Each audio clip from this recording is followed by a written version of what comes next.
Welcome to Tech Notice. So this over here is a tiny little PC, and inside there we have an i5 13600K, which actually packs quite a lot of cores. But even more interestingly, we have an Intel Arc GPU inside there. So this is an Arc A380, and this comes roughly around $150, $160, something like that. And what I want to know is, as a video editor, how good is this combination of a PC inside this small chassis? First of all, are we able to keep it cool down when video editing? What type of codecs are we going to be playing back? And how does the iGPU and dGPU combination work together? Which decoders are we going to be using? How does video get played back? Let's find out. Looking for a cheap way to license your Windows? Check out WhoKeys through the links in the video description. Make sure to use the code TN20 to get a 30% off. Paste the license to the activation settings and you're all done. This license is for Windows 10, but you can upgrade it to Windows 11 for free. They also offer Microsoft Office 19 license. Use the same code TN20 to get a 30% off. Check out WhoKeys.com in the video description below. And what you can see here, we have the 13600K, 14 cores and 20 threads. We've got 32 gigabytes of DDR5 and it's running at 5200 megatransfers per second. I don't know why we've got a random little glitch over there. There we go. We've got an iGPU turned on, which comes from the CPU, the UHD 770, and then the Arc A380. The A380 only has 6 gigabytes of dedicated video memory. I think when using Premiere Pro here, we're going to be probably bottlenecked by some of the RAM here because I only have 32 gigabytes, but we'll see how far and how well do we do. I've just changed the RAM settings here to the absolute lowest so that it doesn't reserve any extra that we don't need. We're also using a Premiere Pro 23.1 version of this, so this is the version 23. And also in terms of the renderer, we're going to be using this OpenCL Mercury playback there as well. So these are the settings, basically just stock settings, nothing's changed really. We've got a little color grade applied there as well. So this is just some simple LUTs and curves and something like that, just to kind of put a little bit of stress on the GPU as well, so we see how well does this work. So I'm going to press play full resolution. Let's see what plays this back over here. Okay, decode 1, the iGPU is playing this back, and that's why we've got very like low power consumption as well, as you can see. So if you go here, the CPU is consuming 43 watts, so it doesn't have to play it on the actual CPU but just on the iGPU. So if you scroll through, it's super smooth. No worries about 8-bit 4K 60 frames per second 420 H.264, no problem. All of the clips here, the minimum resolution is 4K, just so you know. So if I don't mention more than 4K, then it's 4K clip. Everything is 4K here. This is 10-bit, exactly the same thing. So not just 8-bit but 10-bit. Let's have a look. This time we're still decoding this on the iGPU. Interestingly, not on the GPU. So, yep, completely fine. This is now 10-bit 422, 30 frames per second, H.264, which will most likely be played back on the CPU. Yep. No decoding in here, neither in there. It plays back, no frames dropped, even with a color grade. So it's completely fine. Scrubbing makes the CPU go, a little bit hot there. What, 87 degrees there we reach, just because it does take a lot of CPU power. Moving on to 422 25 frames per second. Pressing play here, it's fine. Scrubbing timeline, very fast as well. Like, I've got no issues really. Pressing play, it's very instant. Timeline scrubbing on this 25 frames per second is a little bit choppy, but this is as good as it's gonna get. That's how good as I've ever been here. Oh, that's as good as I've ever seen it.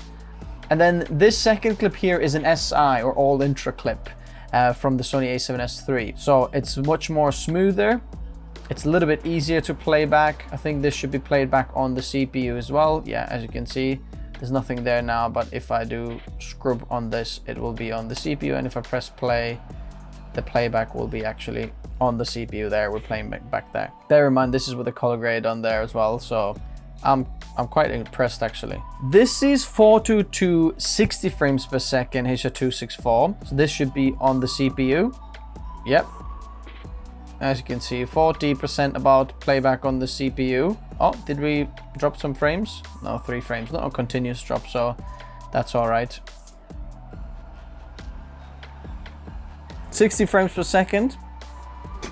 That's not bad. Scrubbing on the timeline is pretty good as well. Obviously the fans are kicking in quite loud on it right now.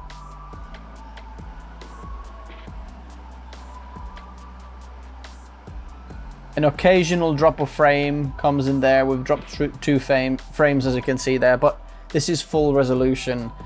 You know, when you'll be editing this, you'll probably go half the resolution anyway on the 4K clip, because this is not a 4K resolution on your screen. So this is H.265 now, and I think this is 50 frames per second. Yes, 50 frames per second. And when we press in play, so this should be now played back on the iGPU. Is it decoded there? Yep. Interestingly, the GPU decoding hasn't actually kicked in yet, even though the GPU decoder should be even better than the iGPU ones, because the GPU on the Arc there, on the Arc GPUs, can decode up to 8K AV1, H.264 and H.265 codecs, you know, depending on programs with sampling and so on, but at up to 60 frames per second, which is quite crazy. So here we have dropped 6 frames there on the iGPU, but very, very smooth playback on the 10-bit 420 footage there. Moving on to Canon C200. Okay, so this is a little bit of a harder footage because this is 60 frames per second as well, and this is a DCIe 4K. Okay, let's press play. Look at that, 0 frames dropped. That 13600K is seriously impressive. Look at that. Look at those 14 cores just getting on with it. 0 frames dropped, 60 frames per second, Canon C200 RAW. That is pretty insane. And this scrubbing on the timeline with the color grade on as well is very, very smooth. So this is 2 C200 clips on top of each other. We're 100% utilized. 4.6 gigahertz running on those cores. But look at that. 0 frames dropped and we're still running. This is just 2 shots of the moon. It is doing it. That's absolutely crazy. We have thermal throttled there though. I think we just, whoa. On quite a lot of the P cores, there's only 1 P core that hasn't thermal throttled yet. So this is the nutcracker of a codec that usually breaks a lot of the systems. This is 4K, 60 frames per second, H.265, 422 from Canon R5.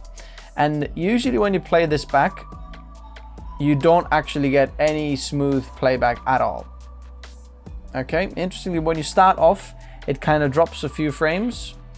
It does keep dropping frames actually, which is interesting. The iGPU here is pretty much maxed out, as you can see, the decoder. Depending on the clip, it actually changes the decoders inside of the media engines, goes from one clip to the other one. It is dropping actually frames on full resolution, which is interesting. I wonder what's the bottleneck here. Maybe it's this GPU that we're running out of GPU memory. No, looks like GPU memory is there. 3D, what is 100% here? Video decode, video processing, copy, compute, there we go. Compute is 100%. So if we take the color grade off, let's see if that's any different. Gonna press play. 0 frames dropped. There we go. Doesn't have to compute the playback anymore on the dedicated GPU. So scrubbing through the timeline as well, you can see it's super, super smooth. Playing it back is no problem at all. It's just when you've got the color grade on, then the GPU starts to be the bottleneck because it just can't put that color grade on top of it and play it back in real time. That's the first bottleneck now of that dedicated GPU. But for $160, not bad. Let's see if we could, if we lower the resolution to half. There we go. Problem sorted. Look at that. Compute anymore is not 100%. It's just because the 4K resolution, 60 frames per second, 422, it just can't handle it on that GPU. Half the resolution, no problem with the color grade, fine. Full resolution. Now this is red 4K RAW. We're gonna press play. No problem. As you can see, our compute there is cracking on with it.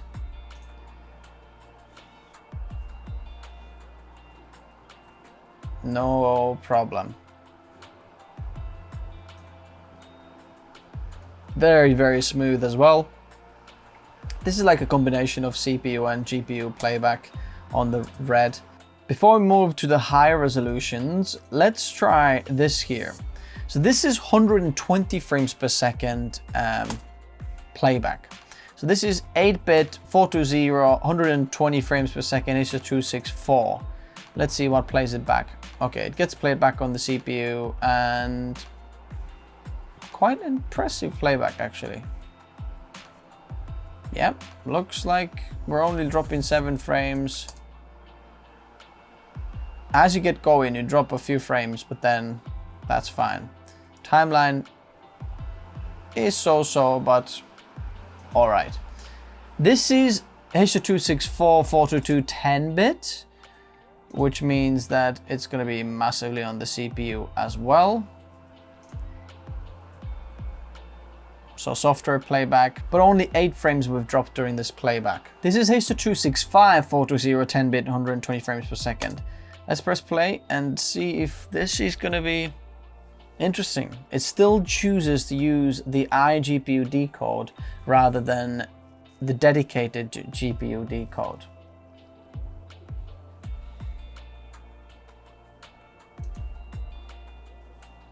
As you can see here. Now we're dropping a few frames, but same thing in here. 422 H.265 10-bit. That should be played back on the, dedicated GPU decoders, but nope, not gonna do it. This is red 5K. Let's press play, see if we can play this back. Okay. And we're dropping frames. Okay, here's the CPU bottleneck now. Thermal throttling, not at the moment, but we're not quite able to do it. So this is red 6K now, okay, with color grade. Let's press play. Yeah. Nope, not quite. Let's take the color grade off, give it a little bit of an ease.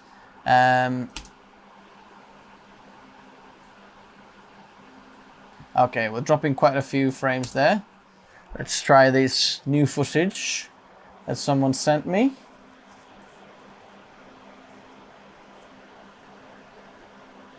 Nope, definitely can't do 6K. Let's try B-RAW 6K, because that is quite an easy footage to play back. A bit easier than red 6K. Still B-RAW 6K. Yeah, it's very, very smooth. Plays back no problem. 2 clips on top of each other. Yeah, it's fine. Let's put color grade on as well. And yeah, there we go. That's where we start dropping frames because the GPU is going to be the bottleneck. Can't quite play the color grade back. The lumetri color is actually accelerated on the GPU.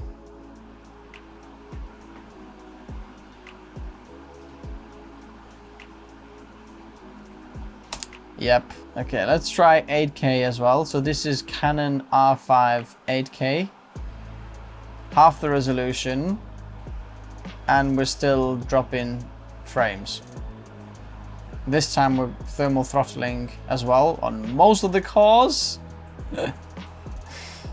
And hello. Okay. Probably not 125 watts, 122 watts. 65 watts. Oh, interestingly. Quarter of resolution, plays back, scrubbing through, no problem. Let's see with the color grade. Oh, that was with the color grade actually. That's good news. Look, that's very, very smooth. So it is editable actually. Okay, red 8K RAW, press play without the color grade. Wait. And press play.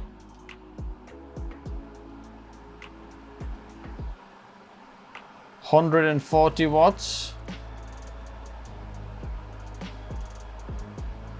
142 watts pulled from the socket. We've dropped 51 frames, but it's kind of okay. Well, that was half the resolution. Let's try full resolution. Yeah, it's complete cheesecake. Nothing comes through here. Absolutely nothing happens. Okay, so here's the thing.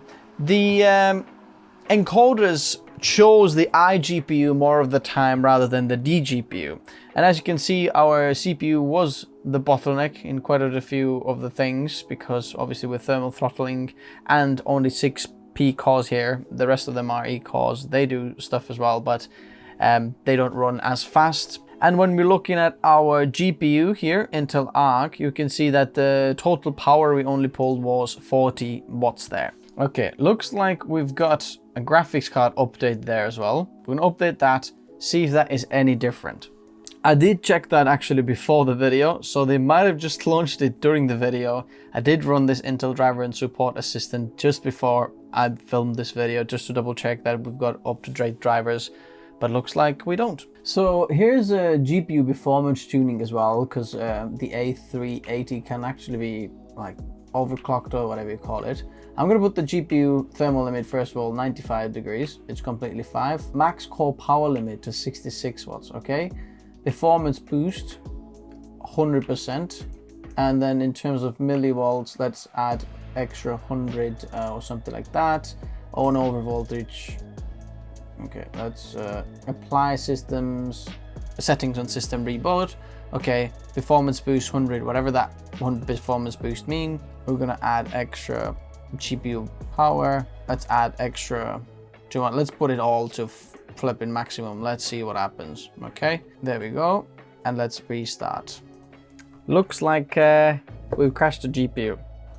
Okay, what we'll do is just wattage limit and performance boost. We're gonna do that. No millivoltages added this time. Okay, we'll see if we can pull any more wattage through there than before. Interesting, it's initializing GPU, which is a first thing that I've seen. I haven't seen that with AMD or in NVIDIA GPUs. Okay, let's see if it's any better now. Full resolution of this.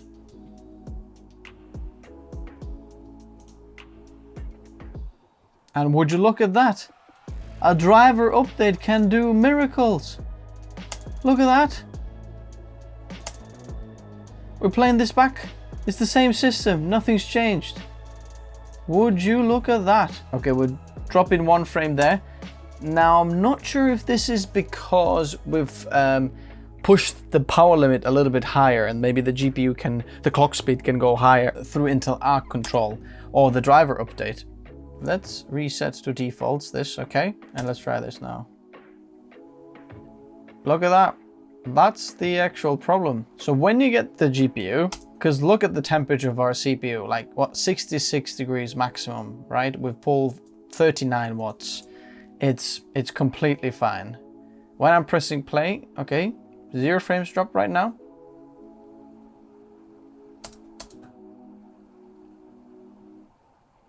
Does look like it's dropping a little bit frames, but not as much as before. So the driver update did make a difference. But let's put these settings back there just to get the maximum performance out of this GPU. It still uses the iGPU to play back some of the footage. Even when we go through like here, this 120 frames per second, look, 24 frames dropped. And if you look here, the iGPU decode one is not happening.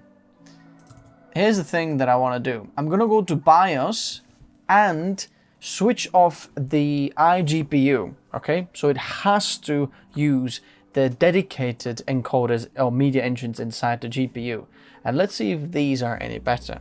Because if that is true, and perhaps you want to go with a KF series CPUs, then you might get your media engines on the actual GPU. But you know, I don't really recommend the KF or the F variant of the CPUs, but this could be very interesting. So now, as you can see, the iGPU is gone from there.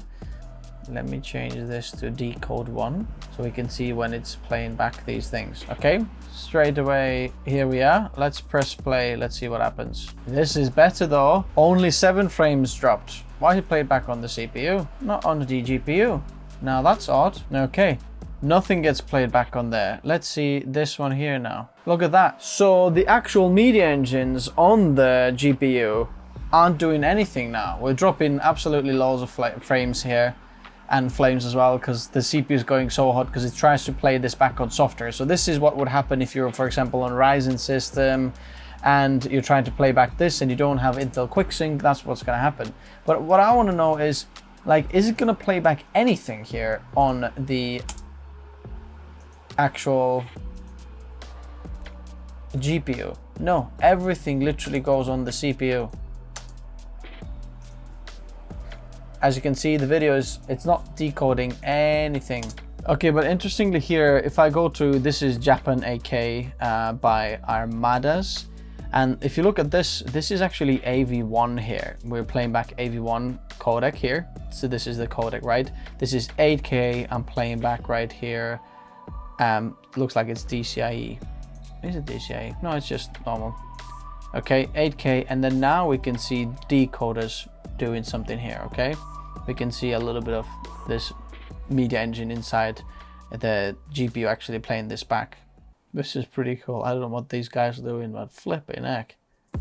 So, the long conclusion here then. There's some disappointments, and let me get these out of the way first. First of all, the actual Arc kind of media engines inside, as much as I love they used to be amazing, looks like the programs are actually set up to use the iGPU encoders in there because they're much better. Even though in reality, the dGPU or the Arc GPU encoders and media engines are much more powerful and they have much better specs, like AV1 and 8K 60 frames per second, H.264 and 5 playback. They still prefer the iGPU, which is just interesting. Like, it could be both, right? If we had this one and let's say an RTX 4090 in a system and then a 12 or 13 900K, for example, then we could get very interesting playback. Hopefully Premiere Pro could utilize the actual Arc media engines and NVIDIA media engines and the iGPU as well to choose which one is best. But right now I'm a little bit disappointed just the actual support for the Arc media engines, because I know they're good, the specs are good, but we just can't utilize it, can't see actual real world performance in that. In terms of the GPU actual timeline performance and how well did it perform, I was actually quite surprised. Like, there was quite a heavy color grade on there. Like, if you actually seen the color grade, I think there was 2 LUTs and a curves in there, or maybe 1 LUT and curves. So it's quite a bit to actually, you know, playback on there, and it was fine up to 4K. Whenever we went above 4K or above 60 frames per second 4K, then it started to struggle. But if you push the power a little bit on the Arc control, then you'll get a little bit of performance back, and it runs very efficient there, which is really nice to see. So if you want maybe like a GPU that can do some basic color grading, but has very good capabilities of playing back a lot of monitors, for example, like you can play 4 8K monitors back in there, which is just ridiculous, right? It's got very good media engine to play back any video back on your systems, then this could be very interesting there. Now, it is idling about 16 watts there at the moment,